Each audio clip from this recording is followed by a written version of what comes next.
Good evening all of you. இன்றைக்கி SSC வெப்சைட்டில் ஒரு சின்ன அப்டேட். அதாவது எஸ்எஸ்சி ஜிடியுடைய ரிவைஸ்டு வேக்கன்சி ஒரு அப்பெண்டிக்ஸ் ஏற்றிருக்கிறாங்க. ஒரு 3 அப்பெண்டிக்ஸ் ஏபிசின்ட்டு.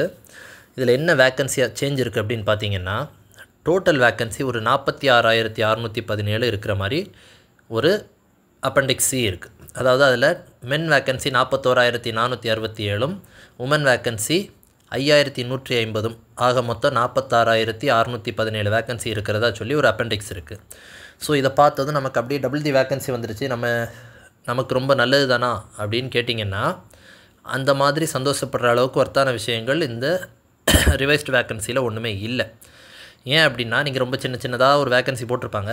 அதில் ஃபஸ்ட்டு பேஜில் இப்படி இருக்கும். இந்த பேஜில் இருக்கக்கூடிய வேக்கன்சி மட்டும்தான் நமக்கான நக்சல் அஃபெக்டட் ஏரியாஸ் இல்லாத வேக்கன்சி. அதாவது ஒரு 24,000 வேக்கன்சி. அதில் நம்ம தமிழ்நாடு வேக்கன்சி இதில் நான் பாயிண்ட் பண்ணி காமிச்சிருக்கிறேன்.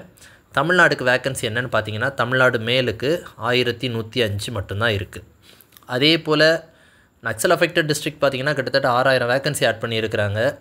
அதே போல் பார்டர் கார்டிங் டிஸ்ட்ரிக்ட்டுன்ட்டு ஒரு குறிப்பிட்ட 10 ஸ்டேட்டில் மட்டும், அதுலேயும் கிட்டத்தட்ட 10,000 வேக்கன்சிக்கு மேலே ஏற்றிட்டாங்க. ஸோ நமக்கான ஜென்ரல் டிஸ்ட்ரிக்டில் உள்ளவங்களுக்கான வேக்கன்சி என்னென்னு பார்த்தீங்கன்னா, அதே 24,000 தான் இருக்குது. இதில் துரதிர்ஷ்டவசமான விஷயம் என்ன அப்படின்னு பார்த்தீங்கன்னா, கேர்ள்ஸுக்கான வேக்கன்சி மொத்தமே 181 தான் இருக்குது. மொத்தமே 181 வேக்கன்சி தான். பர்டிகுலராக ஓபிசின்னு பார்த்தீங்கன்னா வெறும் 40 வேக்கன்சி தான் இருக்குது.